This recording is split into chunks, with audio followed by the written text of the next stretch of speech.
Thank you for listening to this Forum podcast. Please check out our website for a rich archive of podcasts and writing from contemporary philosophers and other researchers on a wide variety of topics. The Forum is an educational charity dedicated to bringing academic philosophy to a broader audience. Please consider donating to us via our Just Giving page, which you can find on our website. Happy listening.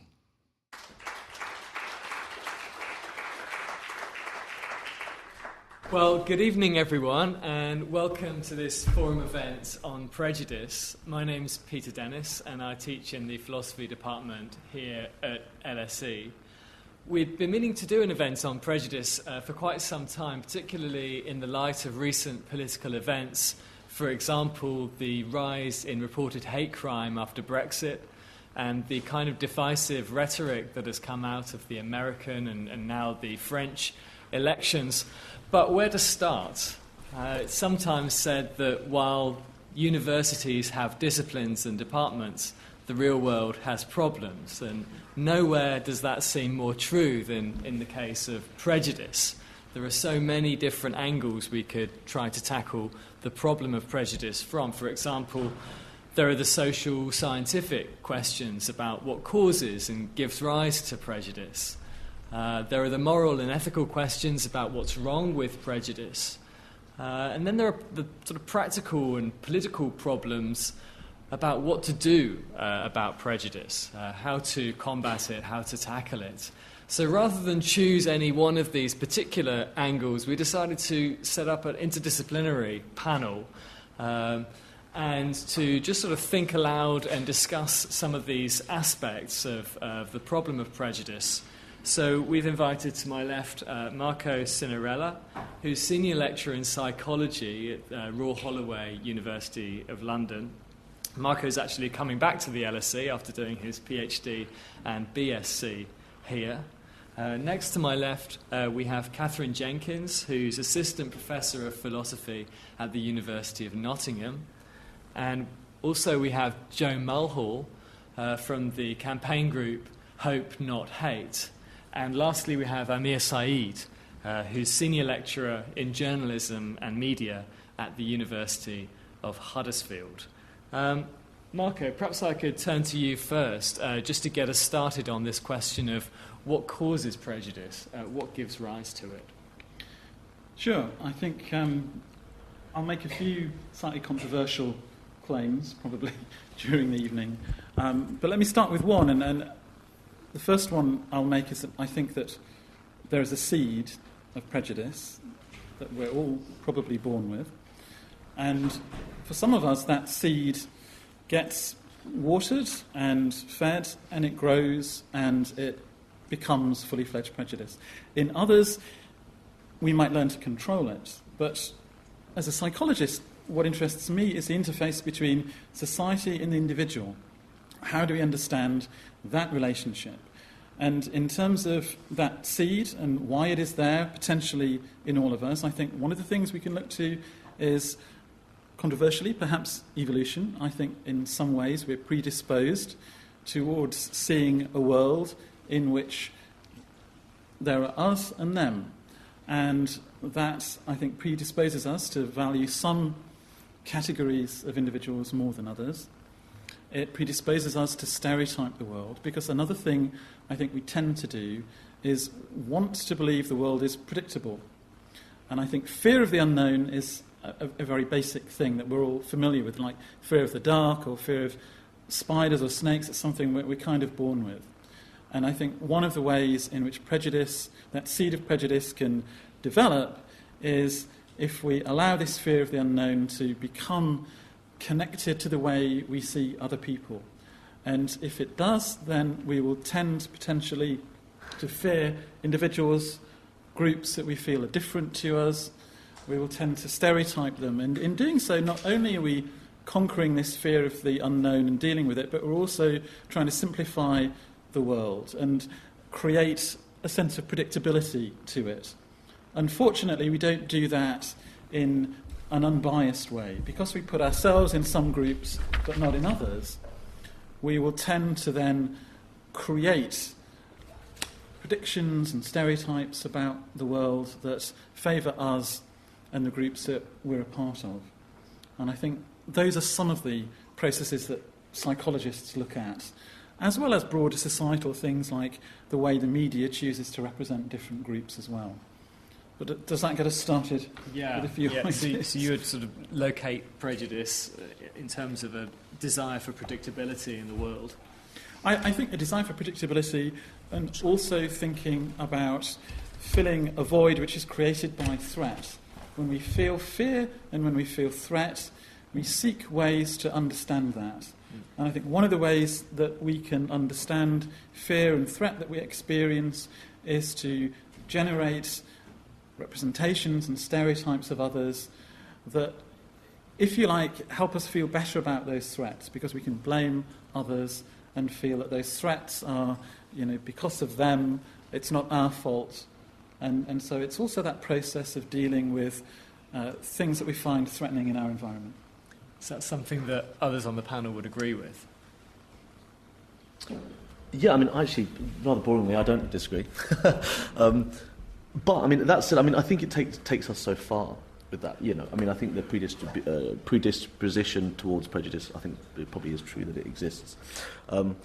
However, in a more practical sense, I guess it's worth also looking at, of course, the societal and environmental causes, which, of course, you mentioned with the press, etc., but I think a huge amount of research in this area about what causes prejudice, what are the drivers of this prejudice.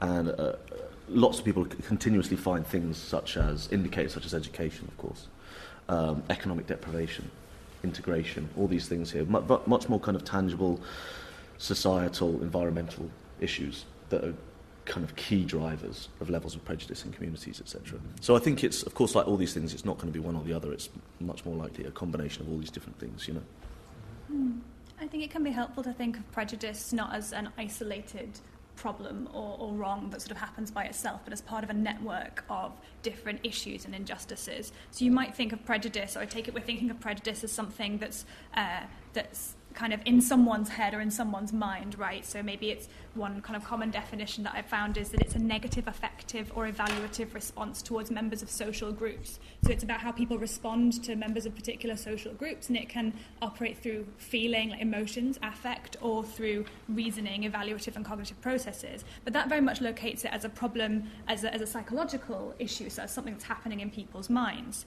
And I think that that's obviously an important phenomenon, but it's closely related to some slightly different things. So one might be discrimination, which is now we've shifted from, when we shift from talking about prejudice to discrimination, we've shifted from talking about what's in someone's mind to how have they acted in the world, what treatment has kind of gone on between either two agents, two actors, or some maybe kind of happen on an institutional level as well. And then taking it to an even kind of bigger picture level, if you think that there are patterns of discrimination, then you might start to motivated perhaps by prejudice or perhaps by other factors as well. You might start to think in terms of oppression or of a kind of structural injustice. And that, I take it to be something like patterns of treatment of certain social groups that function to assign social groups sort of different social statuses. So a group that's oppressed is a group that's been assigned a subordinated or inferior social position within a structure, right?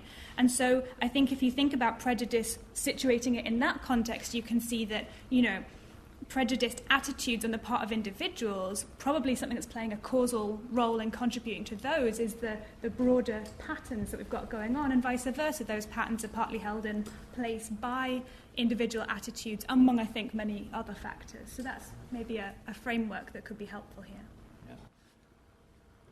Yeah. I think what my colleagues have said there, I don't really disagree with at all, and I hope that you can understand my accent as well. If you can't, it's because you lot are prejudiced towards Pakistani people, because I was born in Pakistan.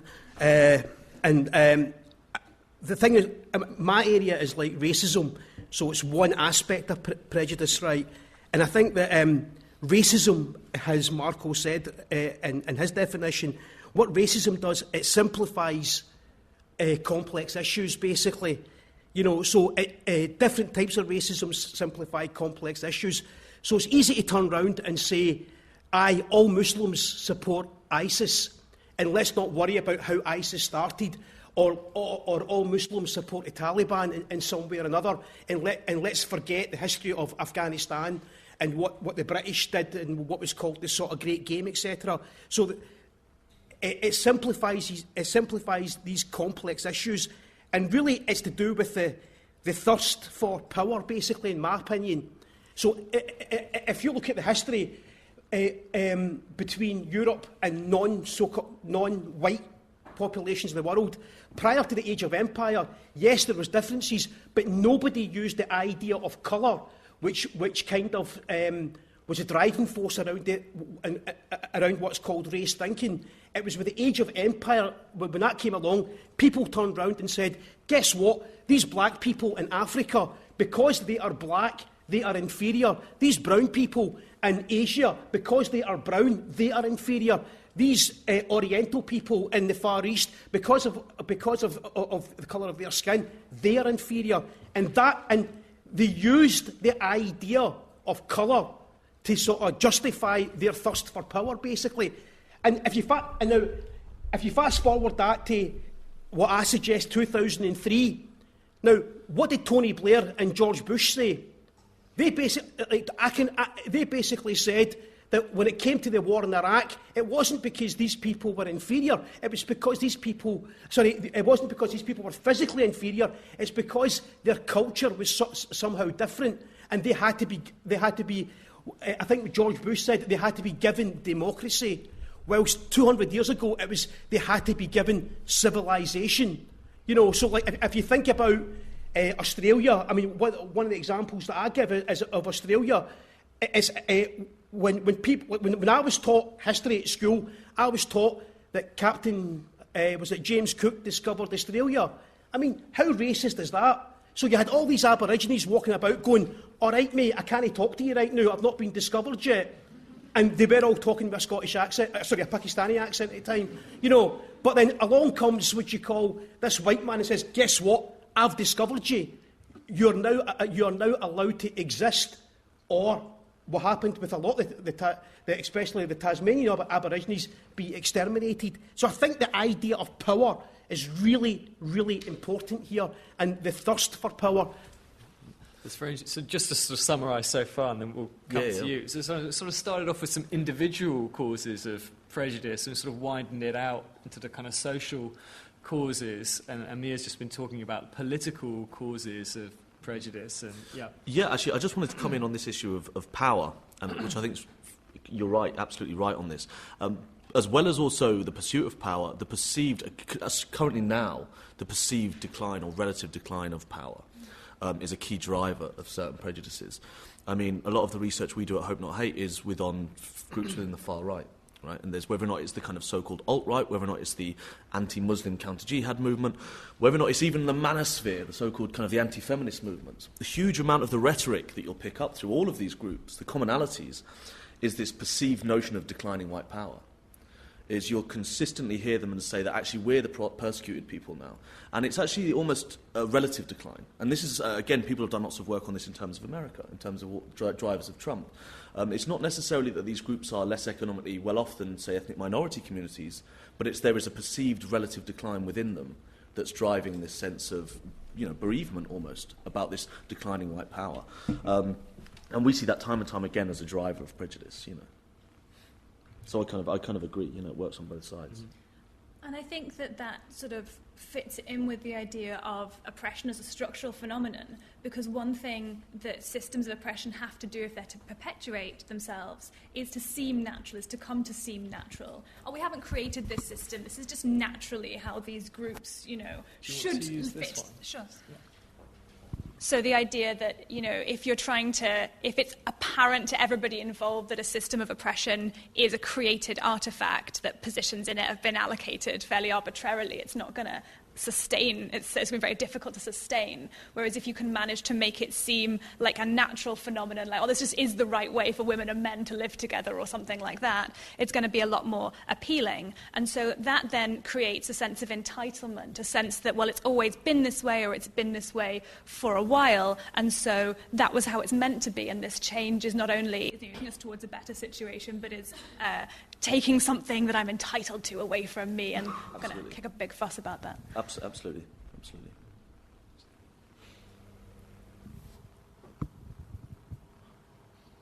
So, individual causes of prejudice, social, political, are any of these causes sort of more important than another? I mean, is this a sort of place for agreement? Can we all agree that all of these causes are important, or are some of them perhaps overemphasised or underemphasised? I mean, I think it's important to recognise that, while psychology speaks to, particularly to some of the individual causes, I think that message that prejudice is not an aberration, that actually we should perhaps see it as almost the normative state, and actually it's unusual in some ways, and it takes effort to not be prejudiced, that we're almost programmed to be prejudiced. I think if we accept that, actually it means that governments can't use as an excuse this idea that prejudice exists in the minds of individuals, and so we're let off the hook. We can't do anything about it.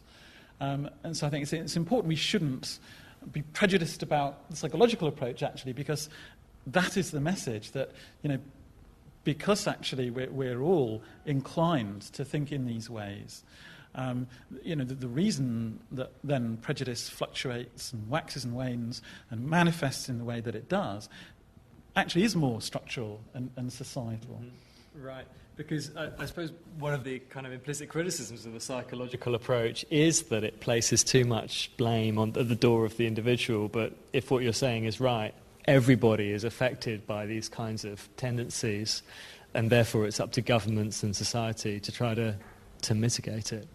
Yeah. Actually, because that's the question I was going to ask you, actually, was that is there not a danger, of course, that if we place too much emphasis on the individual or kind of psychological or even evolution, that we negate the importance of societal issues, so that was going to be my question for you anyway. So, do you feel your worry is kind of assuaged by that response? Yeah, well, ish. Yeah, no. I mean, I'm not specifically talking about you, but I mean, I'm generally within these debates. Sure.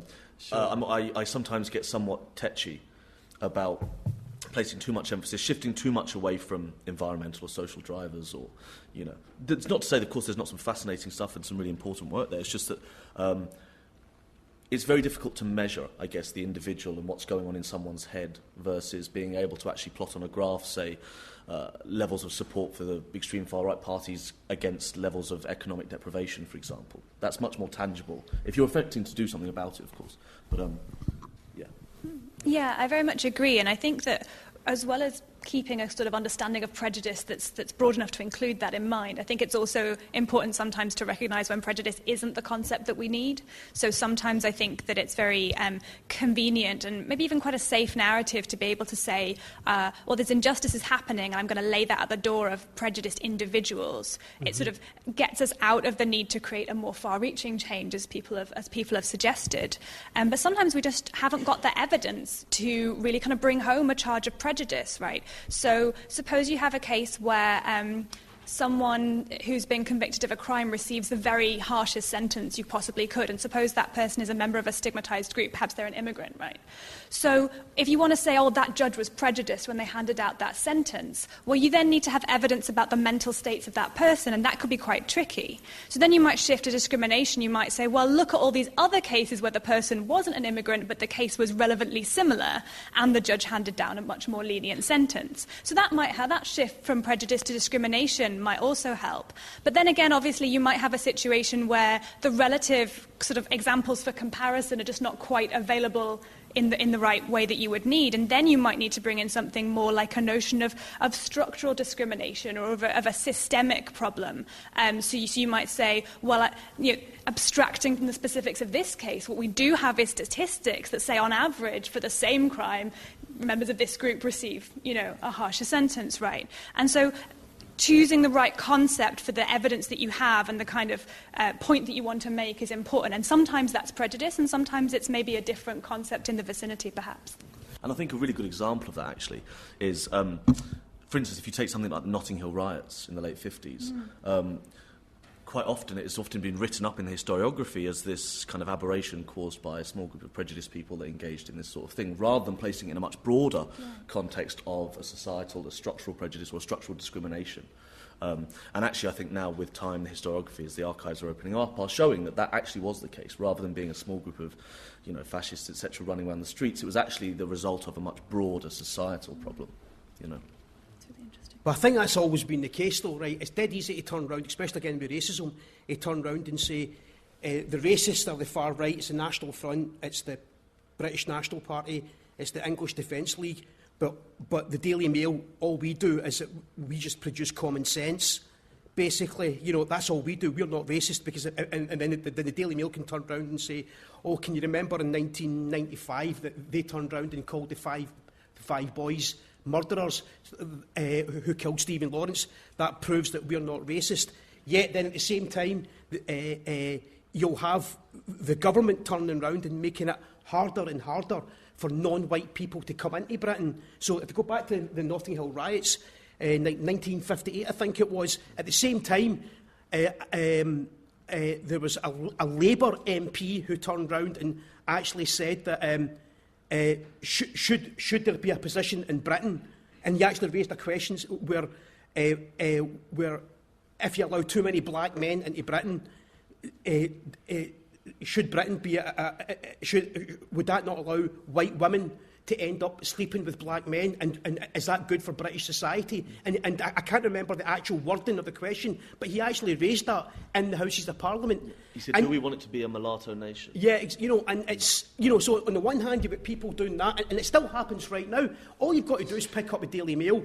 You've got people turning around and calling migrants cockroaches and vermin, and then you sort of wonder why racism exists, and but it's dead easy to turn round, and Gordon Brown turned round, and I think it was about 10 years ago, and said British jobs for British workers. Where does that leave me? Because I was born in Pakistan. So, where does that? I mean, have I taken a job from a so-called British person? I mean, so my existence is getting questioned there. Basically, I mean, I think it was James Baldwin, the sort of writer, who said that people like me are tried, convicted, persecuted at the womb.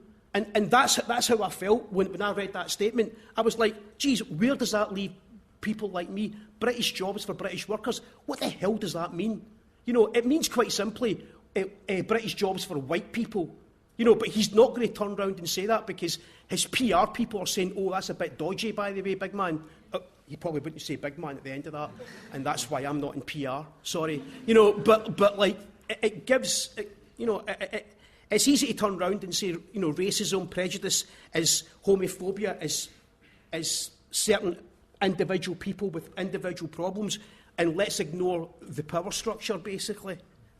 So, Amir, would you tend to have a sort of picture of individuals being, on the face of it, sort of neither prejudiced nor unprejudiced, but with institutions or media outlets being the principal sort of cause of prejudice, maybe whipping up prejudice where it's not there? And maybe that's a bit of a caricature of your view, sort of slightly, but I wonder whether that contrasts with maybe a caricature of Marco's view. Well, I like... prejudice is there, it's in the individual, and it's just sort of waiting for an opportunity to come out. Yeah, well, I like Marco's idea of the seed, where like, a certain prejudice might come out. Mm-hmm. I mean, I've always thought myself as non-racist, but undoubtedly I had other prejudices. I did.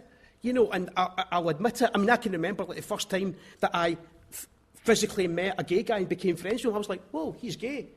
And then I had all these stereotypes in my head about gay people, and then it just completely shattered. You know what I mean? And then to me, homophobia is the same as racism. Now it's the same kind of structures which cause that. And like, there is an agency there then, you know what I mean? There could have been an agency with myself where I might have decided to read homophobic writers and become homophobic, but luckily I didn't do that. You know what I mean? And because to me, I've always questioned the media, full stop. Malcolm X, my hero, basically said that you have to be careful of the hero because they end up making you love the people whom you should hate and hating the people whom you should love.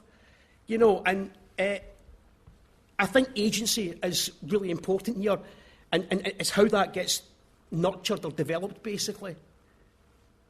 I agree with that, actually, and I mean, there's some really interesting stuff about these so-called triggers that do that to someone. That you can have a number of these you can have everyone has their predisposition towards prejudice, but then you also have a number of these external factors. But often it takes a trigger of some form, whether or not that could be a negative interaction with a person who of a different colour or who's homophobic, etc. Who's gay. And so sometimes you hear these things that are called these triggers that set off these internal prejudices. But yes, I don't disagree. I think, if I may, I've got an interesting example of that idea of a trigger, and I think it demonstrates how we are a bit predestined to think in this way. I mean, my own father experienced something interesting many years ago when he went for an interview in a town in England, and when he returned home, the strongest thing he could remember about this employment interview was the fact that somebody had spat on him from the top deck of a bus. And he immediately made the assumption that this person spat on him because of their ethnicity and because of his ethnicity. And that, for him, was a trigger. There was an extremely unpleasant event, and he had a choice about how to explain it. And I think, sadly, as human beings, we have this tendency to explain unpleasant events in ways that like this. So it's just too easy to say, well, that happened to me because of my background, and he did that to me because of his background. And I think there are many similar trigger events going on, and of course the media now triggers things as well. I mean, I don't want to hog the microphone, but I was struck very recently. I had to come to London and take a black cab ride, and the cabbie decided that it was perfectly acceptable to launch into a tirade about Muslims. I'm not quite sure why he thought I was a good receptive target for this, especially given that I'm a prejudice researcher. It was a little bit ironic that he chose to do this, but as well as labelling all Muslims as terrorists, he then went on to talk about Muslims being sex offenders as well. But what interested me was that he thought it was a legitimate environment. I think this was perhaps the day after the incident on the bridge, the terrorist incident on the bridge recently in London. And so he thought this legitimised this kind of discussion. I find it interesting, though, the assumption that because I was a white person, it would be acceptable to talk in this way. I thought for a minute there, Marco, you were going to say you managed to enlist him for one of your studies as a research participant. But it was at the back of my mind. I suppose that might be unethical. I want to move us on, if I can, to the ethical question of prejudice. Just naively, what's wrong with prejudice? Or perhaps more in a more kind of philosophical way, what kind of wrong is prejudice? Is it different to other wrongs? What kinds of harms does it produce? And how are we supposed to understand that in more normative and moral vocabulary and terminology than we've been using so far? Perhaps, Katharine, you could start us off. Sure. Thank you. So one way of taking this question is to think about what kind of a wrong does someone suffer when they're on the receiving end of prejudice. So if you're on the receiving end of prejudice, something wrongful, something sort of morally unacceptable has happened to you, what kind of unacceptability is that, right? Well, we tend to think that way about prejudice, right? So one kind of wrong, I think, that's associated with prejudice is what you might think of as an extrinsic wrong, so it's a wrong to do with the consequences. So often sometimes prejudicial treatment can be very fleeting. It can be, a passing interaction, on the street, but sometimes it can be in the context of a very weighty decision, whether that's in a criminal court or in like an employment process or something like that. So sometimes prejudice can have consequences that are very wrongful. But I think the very fact of being treated in a prejudiced way is also harmful kind of in and of itself, taken sort of detached from its consequences. I think we can also say that that's wrongful and harmful. So one thing I'm interested in as a philosopher is what kind of a wrong is that, what's going on there? So one thing I think is involved is a kind of unfairness, so a kind of procedural wrong, like you've been given less than your due, you've been treated less well than the next person. So certainly I think there's something about unfairness going on there. But I sort of would want to take that a little bit further. I think that's not the whole story of what's wrong about being treated in a prejudiced way. I think there's also what we might think of as a kind of communicative wrong, so a message that's sent that's harmful. So I think when someone sort of treats you in a prejudiced way, there's a kind of slight or insult involved. You've kind of been singled out for inferior treatment on the basis of a group membership. That's kind of stigmatizing. It's, I think, quite a powerful form of disrespect. It's a failure to kind of recognize you in a way you should have been recognized, to recognize you as the sort of person who merits equal treatment, who has that kind of entitlement, that kind of moral standing. So I think in that sense, an act that displays or indicates prejudice can be quite a weighty kind of wrong, even if it doesn't particularly have bad consequences, because it communicates this disrespect. And obviously, that kind of disrespect can spread outwards from an individual to a group. If it's clear what the group membership is that's the basis of the prejudiced treatment of an individual, I think that kind of ripples outward to affect the whole kind of standing of that group, right? In a cumulative way, obviously. But I think that's why when you have maybe a very high profile of prejudicial treatment against a member of a particular group, it has a knock-on effect for other people sort of in that group as well. And it can then kind of trigger other incidents as well. So that's one way of thinking about the wrong of prejudice, I think. Thank you. Would other people...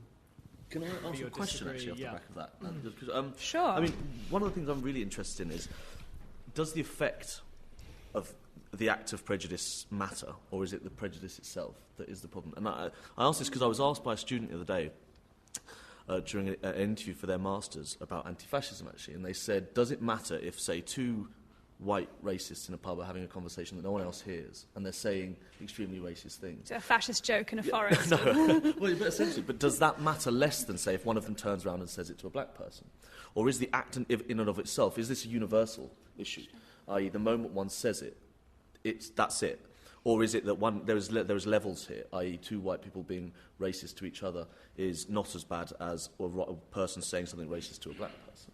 Does the effect, if you will, of it matter when you're attempting to work out in terms of the rights and wrongs of prejudices? Are there levels to this, or is it universal? That's a really fascinating question. So what that I think raises is the idea of, are we locating the moral badness of prejudice in the kind of the attitude that the individual who's prejudiced has, or are we locating it in the effect on the person at whom the prejudice is directed? I'd probably say both. It sort of depends what kind of perspective you want to take on ethical wrongs in general, but I think there's grounds to say both, right? So if you are a sort of person who's willing to speak in prejudiced ways and have kind of unchecked prejudiced attitudes, but you're just quite secretive about it, I still think that says something about your moral character that's, not good. But then it seems to me, at least, that some extra moral badness has been added to the situation once you put in somebody who hears those words, who is affected by them.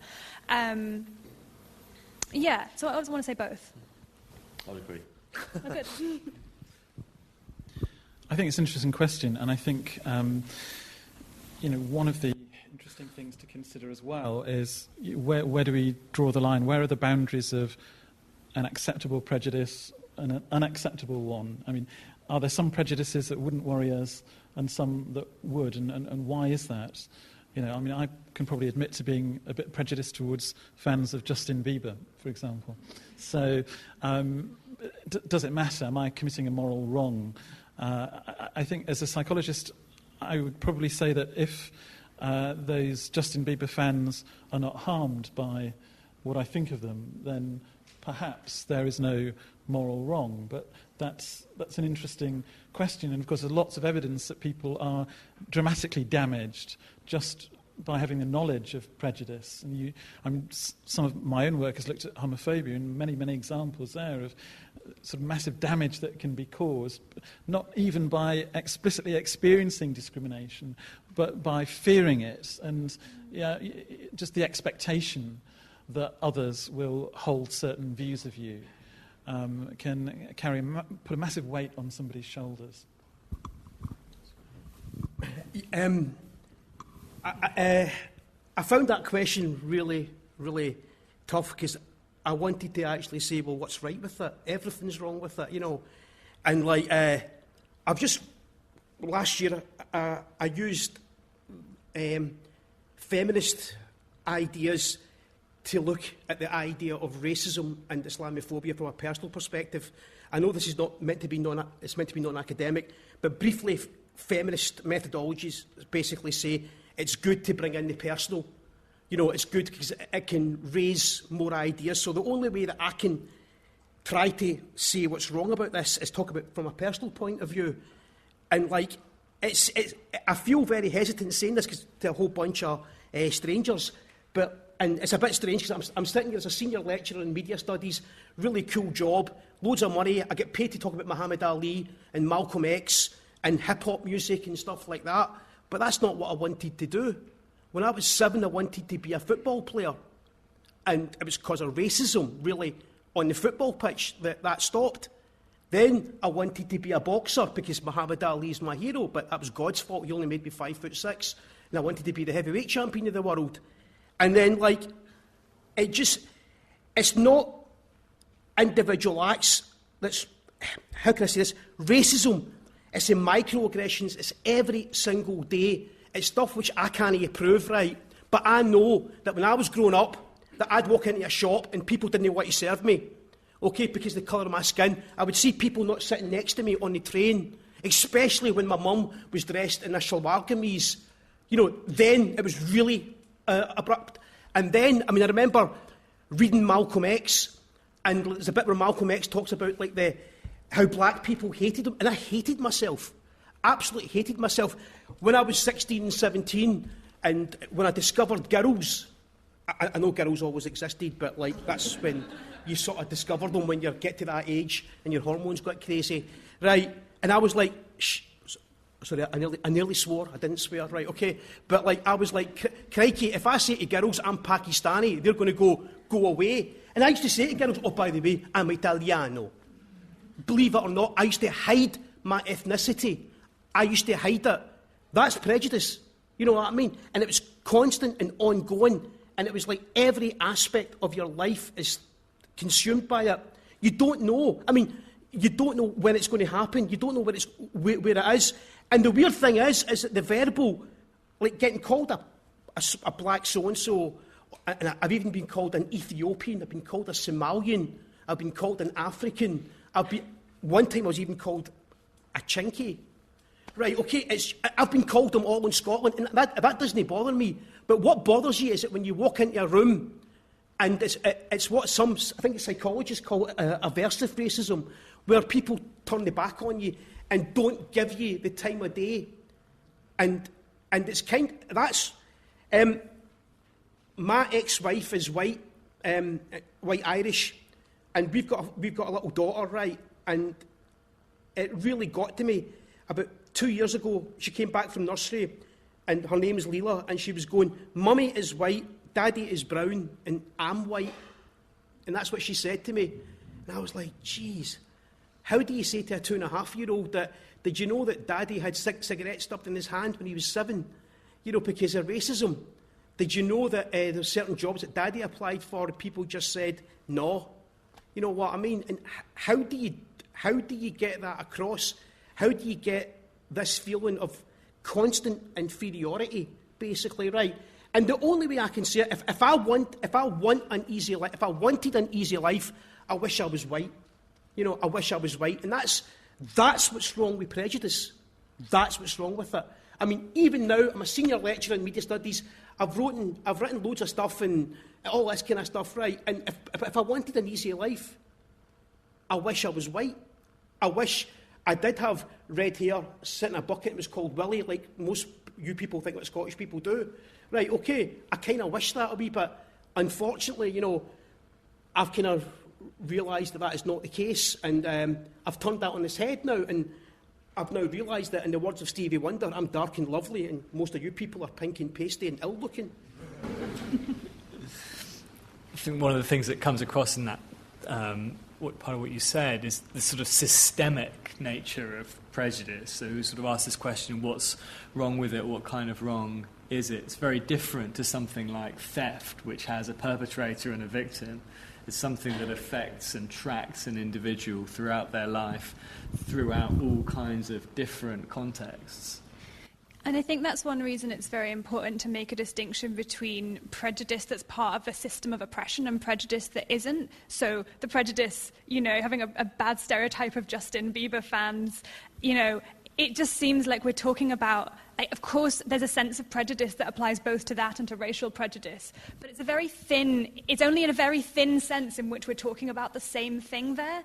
And when we try and talk about what's wrong with that, we need to recognise that a lot of what's wrong with instances of prejudice or prejudiced behaviour that are part of a broader system of oppression is precisely that they are part of that system and that they are building on each other to create these very profound harms, this sort of psychological harms, cumulative harms shaping the directions that people's lives take. And so the question of what's the kind of wrong that's involved in prejudice depends to a great degree of, like, well, what kind of prejudice do you have in mind when you ask that question? I'm not sure how much that's sensible. I'm not sure how much there is that's sensible that we can say about prejudice merely, like, as such or in the abstract. Thank you.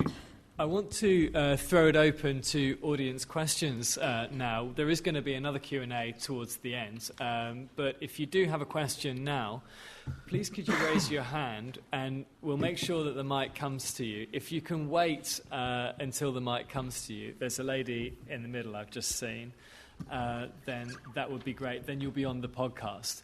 If you can keep your hands up, then we'll take a couple of questions in succession, if that's all right. So we'll start with a lady with her hand up in the middle, and we'll come here and there. Yep. Hi, thank you. That was really interesting. And I thought what you said about it's dangerous to put too much emphasis on the individual rather than society was really interesting and really true. I think someone said that. But I wonder if, and I definitely agree that societal prejudice is a massive issue, and it's mainly that's the problem. If we're putting all the emphasis on structural prejudice, then how can we stop individual people who are prejudiced kind of getting away with it? And, you know, it's not me, it's society. It's not my fault I have these views, and it's not my fault I act on them because it's society's fault and it's the media. Thank you very much. We'll take another question consecutively, if that's okay, and we'll try to answer all of these together. There's a gentleman at the front and the lady next to him. Thank you. In my mind, there seems to be a confusion between prejudice and discrimination. And I wonder what the panel think is the difference. I get the feeling that the gentleman is concentrating completely on racism. I say this because I'm not British, and I experience prejudice, not only here, by people thinking that I married a Brit because I was thinking as a saving grace, but also in my own country where I was at school in a well-off-to-do with a scholarship, and people really treated you inferior because you didn't contribute any money. So are we confusing issues here, which is a very similar question, The impression I got on this case, it was that prejudice only happens on one group. I don't think it does. What is the panel's view? Thanks, that's very clear. And a gentleman on the right in the second row. Hi, thank you. My question is that whether you agree with me or not that the cause of prejudice, regardless of the type, where it goes, is our previous experiences. And it plays a main role, I would say, undermines all the other elements. Our previous experiences shapes our prejudice, and that could have different reasons.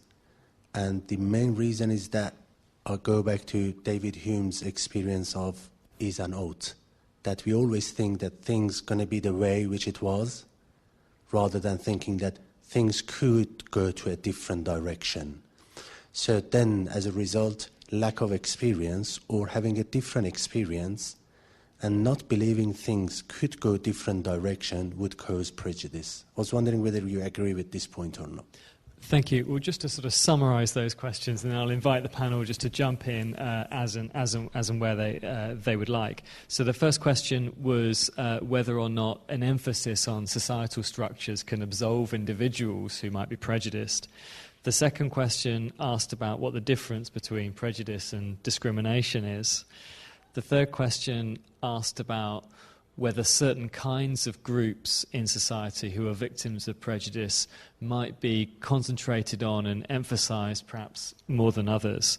And the last question asked us to agree or disagree with the view that it's really past experience, most of all, that causes prejudice. So over to you, panel. Joe.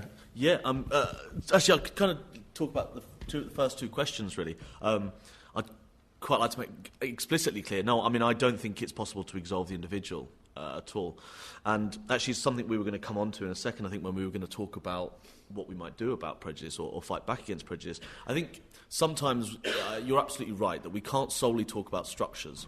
Right, there is, and in feeds into this are those who have prejudiced views, and then those who act on them, and those what might become called, discriminators. They act on those prejudiced views, and part of the people that we would say look at hope not hate in terms of the people are people that have prejudices. They act on them, and the way they act on them, they seek to exploit the environmental and social factors that drive other people's prejudices.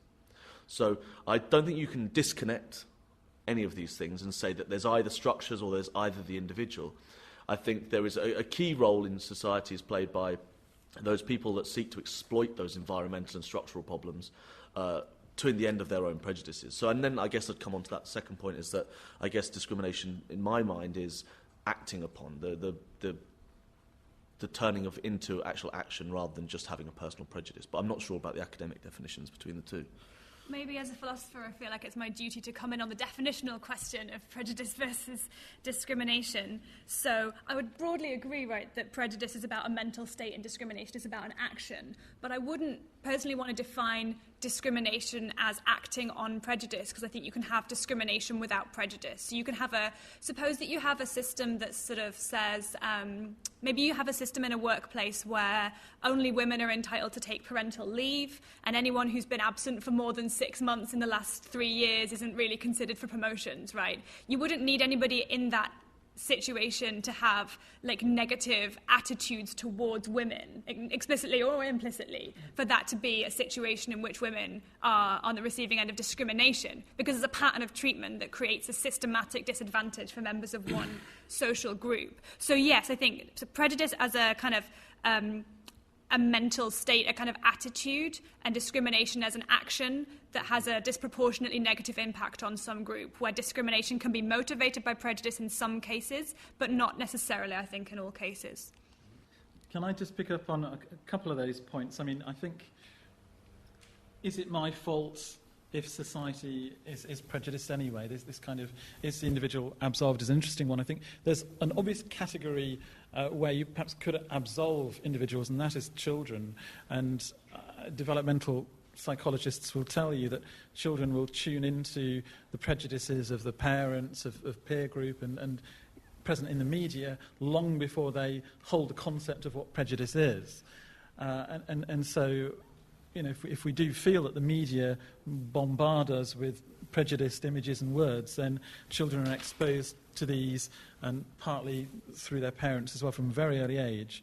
And it's very easy to see children in the playground picking up on these prejudices and ideas about, girls and boys shouldn't play together. And I can speak to this as a parent with 2 boys at primary school who are acutely aware of some of these issues. So I think we can perhaps absolve some people, but also there are some circumstances and societies in which prejudice is so endemic that actually individuals embedded within that can't see the wood for the trees either. So as an outsider we can look and see that this is problematic, but actually as an insider perhaps the individuals under those circumstances don't always feel that's a problem. I think just to speak to one question that hasn't been addressed, which was does previous experience shape our prejudice? I think one of the interesting things is how willing we are to hold prejudice towards groups and individuals whom we may have never encountered. So I'd like to be a bit controversial and say, well, actually, I'm not sure previous experience is the sole cause, because if you look at the rise of Islamophobia, for example, I'm sure there are many individuals in the UK and other countries who don't have daily interactions with people of a Muslim faith, but are willing to hold quite pejorative views towards them. And so it's not coming from direct experience, it's coming from something else. Even in that case, I think it is still experience, not necessarily individual experience, but experience of the society as a whole, which would go into the individual and would dominate the climate, I would say. Because even what they say about the Muslim people, of course, not everyone has interacted with Muslim people, but government tries to dominate based on the previous experiences. I think we can't ignore the role of experience. Because I support my argument by saying that children have no prejudice, because they have no previous experiences. Until they learn, they try, and then they start to prejudice. Let's just give Marco the right to reply, and then we'll move on. Yeah. I don't want to hug the microphone. I think we're possibly talking about semantics here, and I think we're just perhaps defining experience somewhat differently, although there is the vicarious experience, sure, of media and what your parents have experienced, which gets passed on to you in that way. So I think if we have a broader definition of experience beyond just what you've personally encountered, then I think actually we don't disagree. Okay, I want to move us on a bit now to the more positive and programmatic part of the evening, where we're going to be thinking about what can be done about prejudice. Joe, you're the obvious person to call on here, representing Hope Not Hate. Could you speak to us a little bit and kick off our discussion on this question? Yeah, the simple question of us sent is, what can we do about prejudice? Very simple. 5 minutes and we'll fix it. I'll just start by saying, actually, I like Justin Bieber, so I'm just going to put that out there, just because I need to stand up. We've got to go to dinner later. What is to be done? I mean, okay, very briefly. I mean, what I'm going to talk about, I guess, is essentially one of the tactics that we as an anti-racism organisation use, but we use it against a number of different prejudices to come onto it. It's not just racism.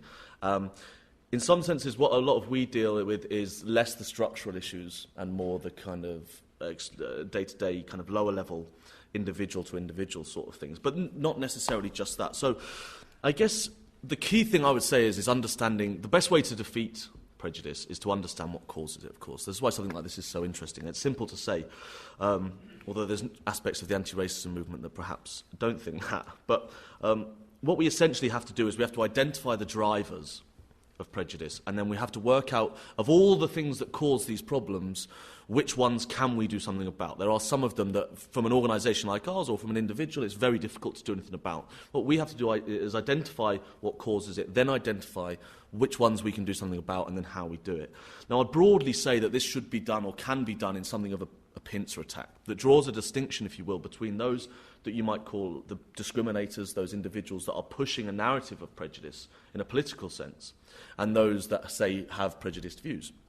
And you deal with them differently in some ways. So if we take the first one, those that you might say, and I'm not just talking about the far right, I'm talking about any individual or organisation which attempts to push politics of prejudice. the things that we have to do there is we have to find every single way we can oppose them. Now, that could be from an electoral sense that we see in terms of Europe and North America at the moment. And increasingly, actually, I think we've become better at challenging the politics of prejudice through an electoral sense. The anti-fascist movement and the anti-racism tradition have become much better in the last 15 years of fighting on an electoral plane, in Britain at least. But key to this also is increasing the social cost of activism, prejudiced activism. Making sure that there is a difference between just having a view and realising that should one engage in pushing that view or affecting that on someone else or pushing those ideas, there will be a major social cost for you. Now, that could be a legal cost, etc., but that could also be exposing these people, making sure that people know that they're engaging in these sorts of politics. So in one sense, you might look at this as a pincer, as in we kill the mosquito, but we have to drain the swamp from which the mosquitoes come. And here this is about looking at some of those societal and environmental drivers and seeing what we can do here. And key to this has been, from a Hope Not Hate perspective, is going back into these communities that have been identified as at risk, quite often post-industrial, quite often economically deprived, going back and attempting to realise that one of the key things we find time and time again in terms of people that go from just having a prejudice to becoming an activist is a sense of complete hopelessness. This is what we find so important, is this notion that nothing will change and that they have no ability to change this, and attempting to go back into communities and empowering them, and attempting to actually listen to them is a first step. I think for a huge amount of time in a lot of these communities we've seen in the last, as we've seen the kind of rise of populism since the early 90s across Europe, you see time and time again communities that have been utterly ignored, often by social democratic parties that were supposed to say they listened to them. What we have to do is go back into those communities, we have to listen to them. We don't have to just scream Nazi at them, we actually have to attempt to engage with them in some sort of meaningful sense. So I don't want to hog the mic, so very briefly, as I say, it's about this pincer thing. It's about attacking these people who prejudice or peddle the politics of prejudice and attempting to undermine them and attempting to, in some sense, destroy the organisations which they create, and then simultaneously identifying the societal and environmental drivers and attempting to then deal with those problems. And I think together, I mean, that's not going to solve racism this week, but together those two things, I think, is a way of marginalising the impact of prejudice. I think I agree with everything that you said there. Psychologists, I think, are somewhat pragmatic in looking at this issue of what we can do about prejudice. And I think, again, it'd be an opportune moment to come back to children. I think that there's a feeling among psychologists that once we get to a certain age, we're quite stuck in our ways. And so I think that if we can tackle something like prejudice in children, I think that is certainly one of the things we need to think about very carefully. I think one of the dilemmas we face is something like the media. I mean, we value freedom of speech in many countries, but as social scientists, we often point the finger at the media as a driver of prejudicial stereotypes and so on. If we look at the case of Islamophobia, for example, the media certainly can be brought to account. Yet we're very reluctant.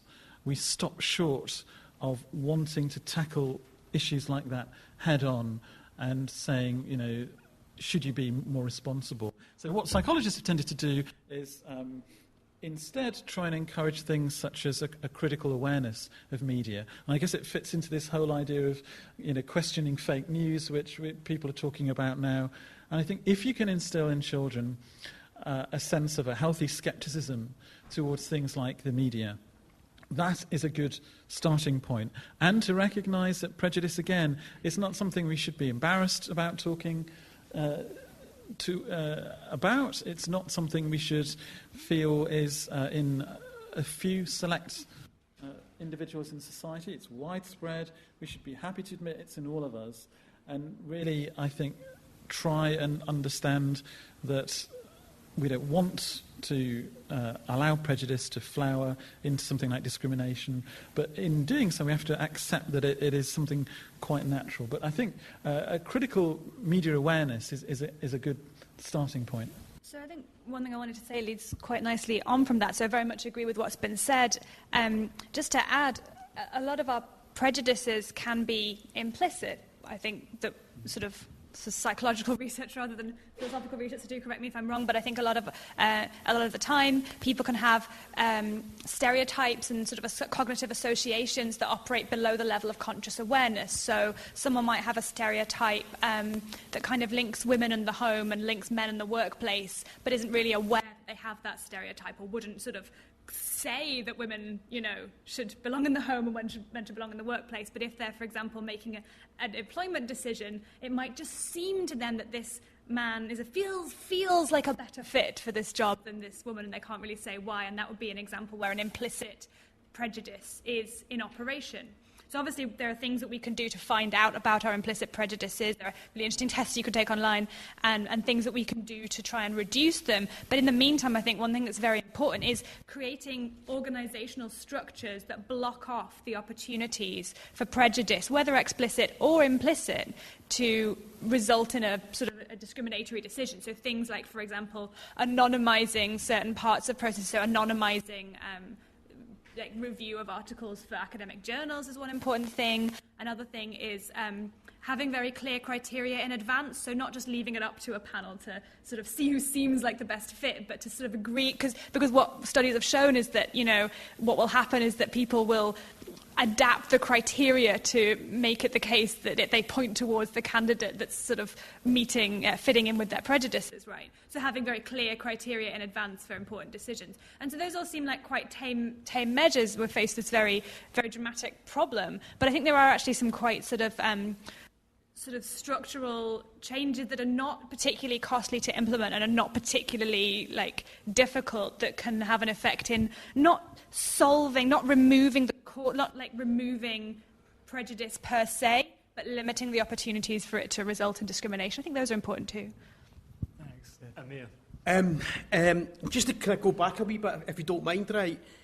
I'm sorry that I was talking about racism, but that's my kind of area, right? Okay, and I feel more comfortable talking about that, right? But the one thing that I'd point out is that there's not, in my opinion, there's not one universal definition of what we can say is racism.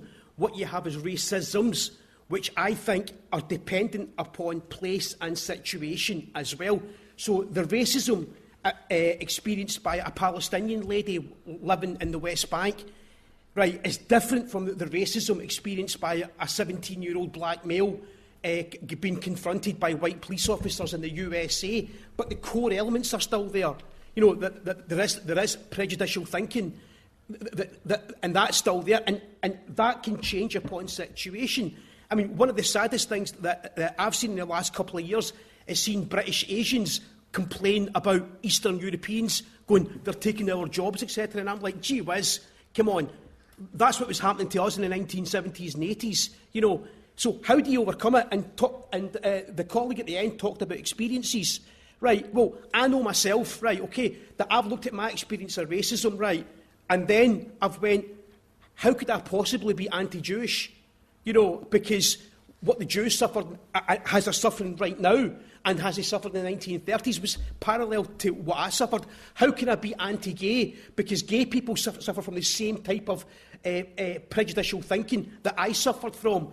And I've tried to expand my knowledge by having, I would argue, a more internationalist outlook. So rather than becoming prejudiced, I've tried to counter it in every single way. So just, sorry, to kind of digress a bit, but how do you challenge prejudice now?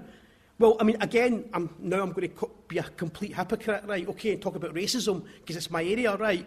And the one thing that we've not really mentioned here, or touched upon it, I think Joe touched upon it, is white privilege.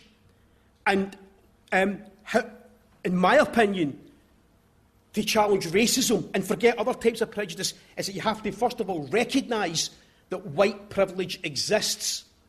Right, okay. Now, the problem with that, then, is that the white structures are not going to give up white privilege, and individual white people are not going to give that up as well, for if you want to call it neoliberal reasons, for personal reasons, etc. I've published articles with white authors about racism, and they don't recognise some of the racism which I've experienced in academia. And they recognise it but are unwilling to do anything about it, because it would affect their careers. And It's the microaggressions and it's the white privilege when it comes to racism, which really needs to be challenged. Right, okay, how do you do that? I don't know. Now, it's like, I mean, and the weird thing is that a lot of people who wrote about white privilege, the idea of what's called critical race theory, a lot of those writers were actually white people in America recognising that they had power, basically. And it was actually a lot of white authors recognising that. But how do you tell a white working class guy who hasn't got a job that he is in some way more privileged than me, a doctor? It's quite difficult to sort of break through. And I mean, I've spent the last 20 odd years researching it, right? And I haven't got a clue. I'm sorry. You know, I haven't got a clue. You know what I mean? If I had my way, we'd just, just dance to James Brown. It might be better, you know. But a few little points of that. First one is actually I'm hoping you did, and I have an idea because I don't either. And actually, I was talking about someone with this the other day at a conference, a kind of an anti-Islamophobia organisation we work with. And they said part of the problem, this conversation of white privilege came up, and part of the conversation was how do you, what language do you use to go back into these white communities and tell them about how privileged they are? And I was trying to explain to this woman that if I knocked on a door in Dagenham or Burnley or Stoke to someone who hasn't had a job in 10 years, where the schools are a mess, where the hospitals have been smashed, where globalisation has ripped through these communities, and turn around and say, don't you realise how lucky you are because you're not black? That's not going to work, right? And this is one of these actual things where we try and, you know, what things can we deal with as a movement, really? Because some of these things that are white privilege structures, etc., the problems of white decline are really, really difficult to tackle on that level, and I haven't got an answer there. But the other two things I very briefly wanted to mention is you're absolutely right, there's not racism, there's racisms. There's also, we can't differentiate between just, say, racism and homophobia, or racism and sexism, etc. These things are intrinsically linked, actually. If you look at in terms of rates of attacks, say, on Muslims, women are disproportionately affected there. If you look at racism against black men, again, gay men are disproportionately sometimes affected there. All these things are interconnected, all these prejudices, and also none of them are isolated. Quite often we see a trajectory of activism that goes, especially in the last 10, 15 years, people gone from no politics into Islamophobia, into anti-Muslim activism, and come out the other side within a relatively short period as a more traditional far-right activist that's engaged in anti-Semitism, etc. These things are all interconnected. And the other thing I was actually going to mention, implicit prejudice, again, I absolutely agree. Just a very brief example of that is quite often in the anti-Muslim movements, you'll hear people talk about saying, how can feminists like Muslims or accept Muslims? Because of the way Muslims treat our women. Right? But this is the language you'll hear all the time. And they completely mean that. They genuinely believe they're being feminist by being anti-Muslim, without ever recognising the notion of fact that implicit in their statement is the ownership of these women. You know, so that was just a little example of this kind of implicit prejudice. Yeah, and a minimisation of the violence enacted against women by white men, right? So, yeah, picking up on the point about privilege, which I think is immensely important and very challenging. Like, it's very hard to know. There's definitely contexts in which talking about white privilege, for example, is going to have counterproductive results, but that doesn't mean it's not a hugely crucial concept.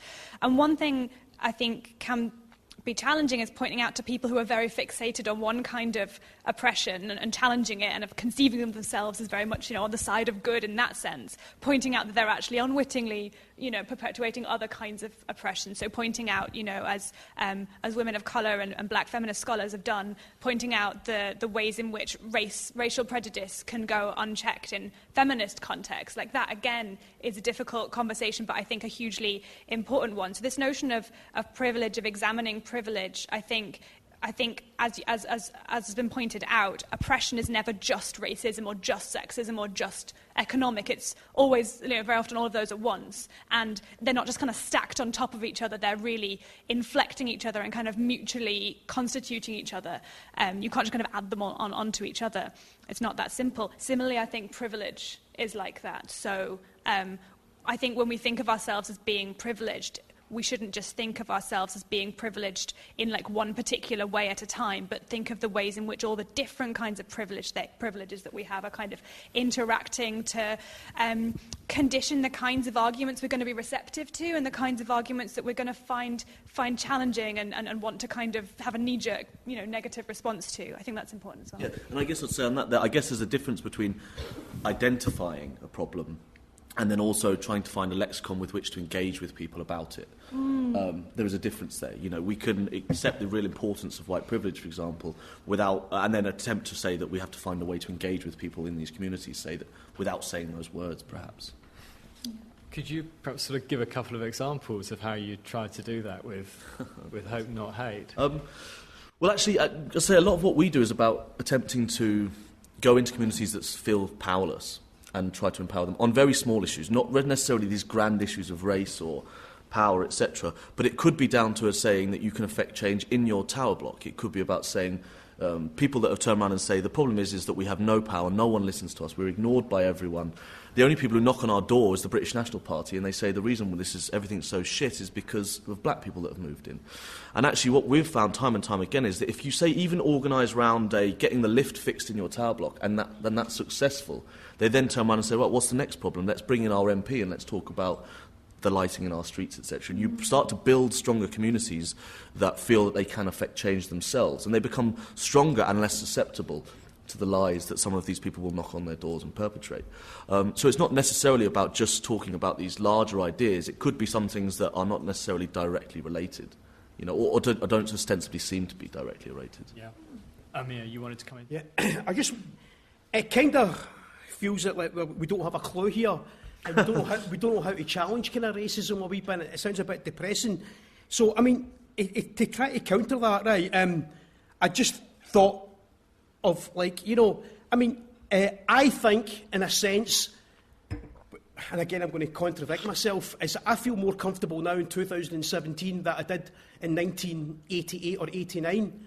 And, I don't feel as threatened as much, certainly physically or verbally in the street. Yes, I do feel threatened culturally and politically, but not like in the same way. And I do think that people are challenging racism.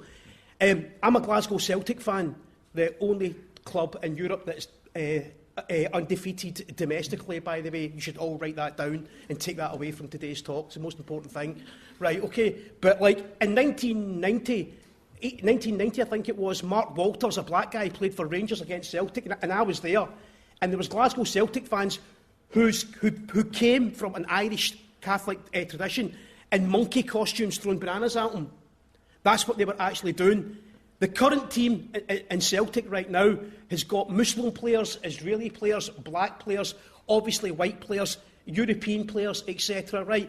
Just recently, they raised money for the West Bank and Palestinians. A couple of years ago, they raised money for a Thai orphanage, etc. I go to Celtic Park now, and I feel like nobody is going to turn round and call me any names whatsoever, apart from, can you sit down if I'm standing up, in their way. And I do think that what you call that there is room for optimism, you know what I mean? I mean, for every time that Donald Trump turns around and says something stupid, which is usually every 2 seconds, people do go and challenge it, and I think we have to realise that, whilst we might not have the answers, other people certainly do, I mean, I'd say on that, optimistic but vigilant, maybe. I mean, I'd also actually say my Sunday League team would be undefeated in Scotland, but, I mean... That's prejudice. But no, yeah, optimistic but vigilant. I mean, I think it's absolutely right to say there has been huge developments in the last 50 years in Western Europe and North America. The things have come on a huge amount of way, and I think we should have to celebrate those things and look at the things that have been successful, whilst continuing to be utterly vigilant about the fact that there's a huge amount of way, to go.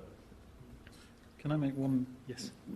I think one thing we haven't talked about is how prejudice is changing and responding to trends in society. So I think one of the interesting things is the role of the internet here, actually. And I think it's a double-edged sword in the sense that we can probably all think of examples of how the internet can give a voice to extremely prejudiced organisations and individuals, and we often think of the internet in those terms. But actually, psychologists often say that one way to reduce prejudice is a very simple thing, is simply bringing people together from different backgrounds, so that they learn about people from different backgrounds.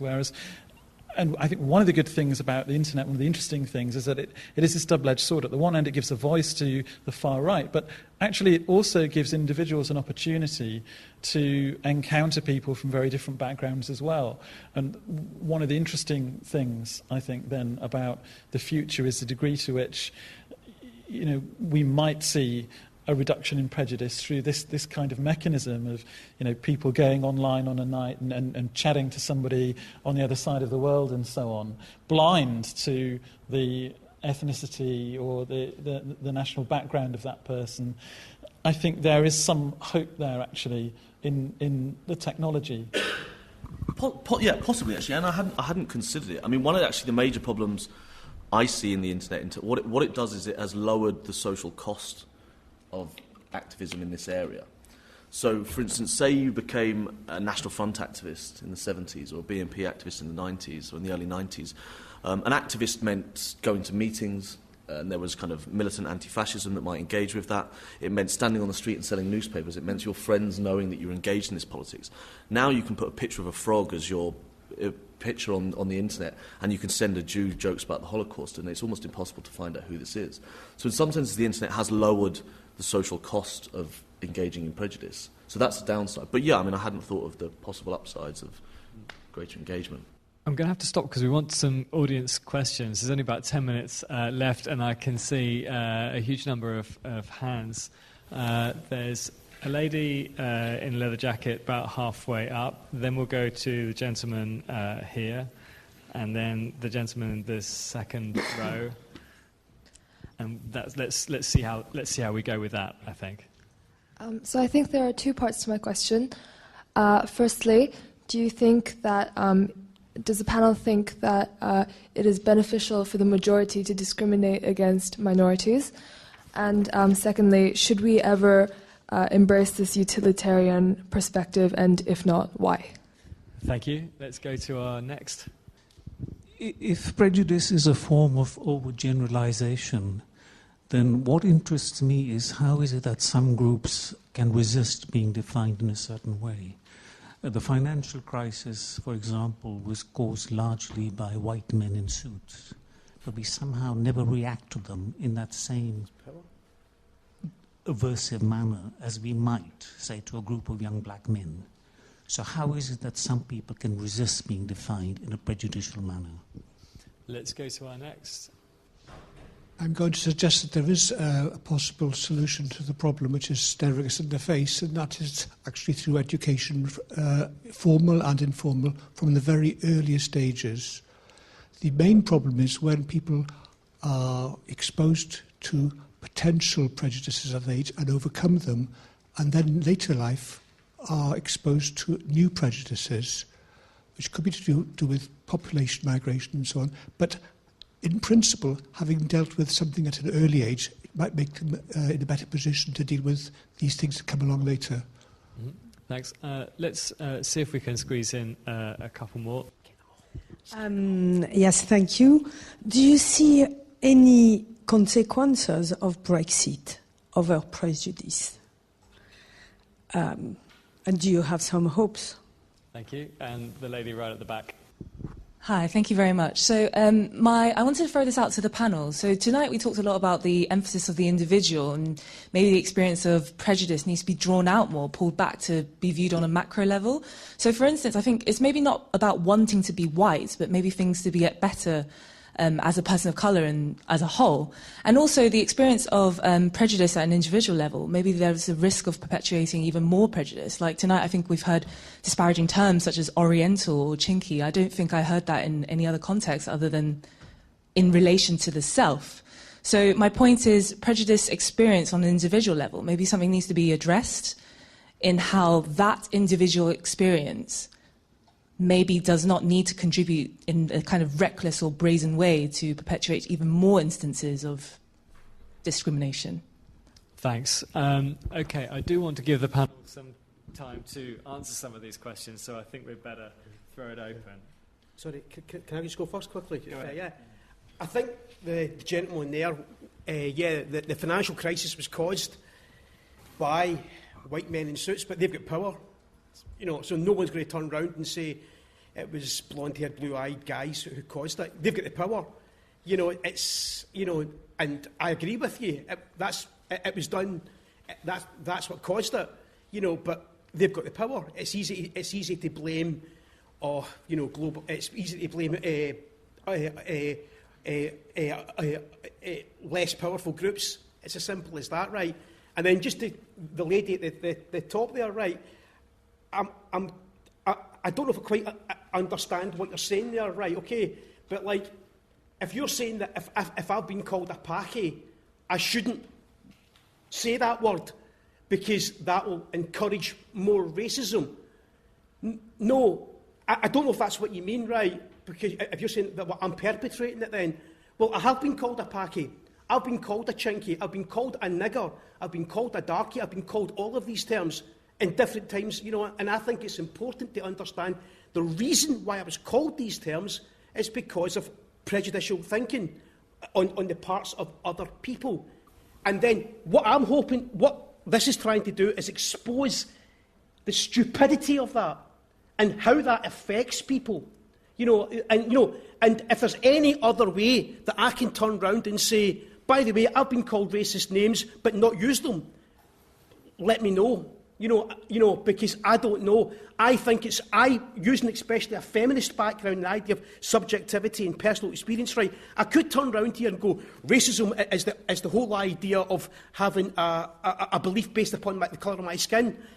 Well, that means something. But what I do know is that when I lecture about racism, and especially hearing non-white students talking about their experiences of it, right? It hits home to other people who've got white privilege. They kind of think, geez, I never ever thought of that. You know what I mean? And like, if there was another way of doing it, ideally, in an ideal world, it wouldn't matter. But it does matter that I've been called these names. To me, it matters. It really, really does matter that I've been called these names. You know what I mean? And like Marco said, how racism has changed over time. I can remember. I'm old enough to remember when Band-Aid and the Ethiopian crisis, and I was called an Ethiopian. That's what I was called when that was happening. I can remember when Roots was around the first time and being called Kunta Kinte. That's. And I'm like, geez. And I was even called Bruce Lee. That's in Glasgow. I've been called all these names. Right, okay, now, it shows you the idea of prejudicial thinking. It shows you how stupid it is, how I can't get the word out, how persuasive it is, how innate it is. And, like, if I knew another way, and I have been lecturing, I've been lecturing this since 1994, right, so that's what, 21 years or something. If I knew another way, I would do it. But I think, and especially speaking to my white friends, when I talk to them about some of my personal experiences, that's when it hits home for them. That's when it hits home, really for them. I don't know if that's what you meant. I'm sorry if that's not what you meant. But I think it's important to recognise those phrases because they do exist. We can't ignore them. We've got about 3 minutes and sorry for keeping thank you, and 4 remaining questions. So if the rest of the panel can be as brief as possible, that would be great. Shall I go just quickly on just the gentleman who was talking about why weren't the bankers and so on targeted? I think I don't want to bang on incessantly about the media, but I often ask individuals, why are you not scared of being struck by lightning? Because people seem to be scared of being caught in a terrorist event, but of course you're much more likely to be struck by lightning statistically. And of course the reason people are scared of being caught in a terrorist event is because we're bombarded in the media with the terrorist threat. And this is the very simple reason why some groups are able to control the media, some groups are targeted in the media. And it's a very straightforward relationship. Brexit, a lady said, what's Brexit doing? I think we've already seen what Brexit's doing in terms of a rise in hate crime against people of certain backgrounds in a fairly indiscriminate manner. I think if we have a very large divorce settlement, as the media like to call it, for Brexit, I think we're in for even larger rises in hate crime. So I think Brexit is a worry for discrimination. So thank you to the person who raised the point about education. I think that's very, very important, injects a much needed optimism.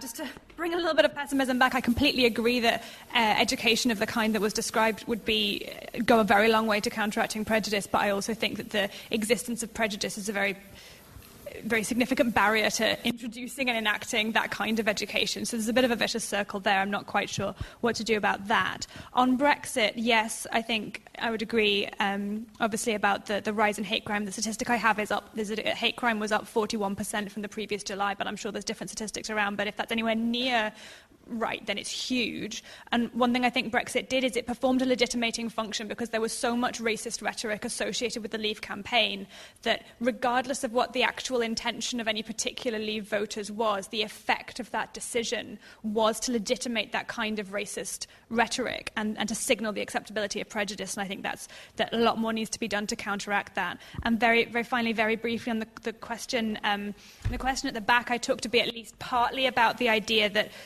surely prejudiced experience on an individual level can be a very grievous wrong without us having to invoke kind of its broader knock-on effects for structures just in terms of its impact on a particular individual. I took that to be part of the question, and if that's right, then I'd very strongly agree with that. I suppose what I would say is that it seems to me that often the harm that has happened when, for example, someone is called a racial epithet is actually that harm functions in part by invoking sort of the pre-existing structural discriminations that are already happening. That's why, if I invent a derogatory term right now for Justin Bieber fans, it's just not going to have that weight and that force behind it. But I didn't in any way intend to minimize the profound negative impact of individual instances of prejudice on individuals, just considered as individuals. I think that's very important as well. Yeah.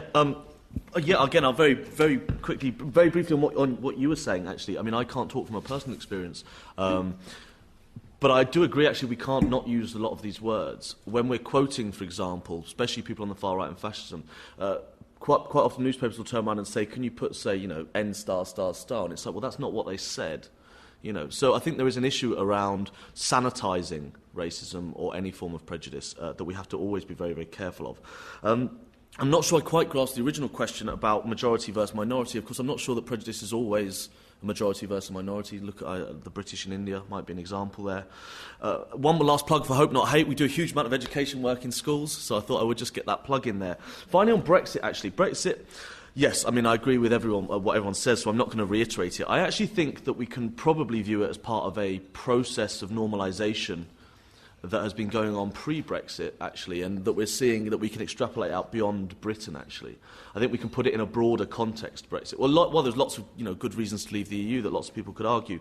There's no question I agree that it became a legitimisation of certain prejudices and views, and I think we should place them in a broader context that looks happening what's happening in North America, what's also happening in parts of Europe. I think what we're seeing, actually, is rather, pessimistically, to finish on this, is something of a threat and a crisis towards the very notion of a liberal democracy and the progressive norms that follow from those ideas. I think Brexit should be placed in that context.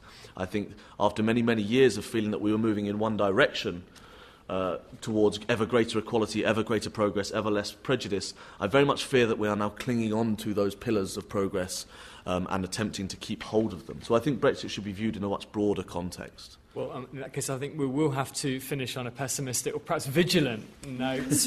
Thank you very much to our audience for excellent questions and to our panel for their responses.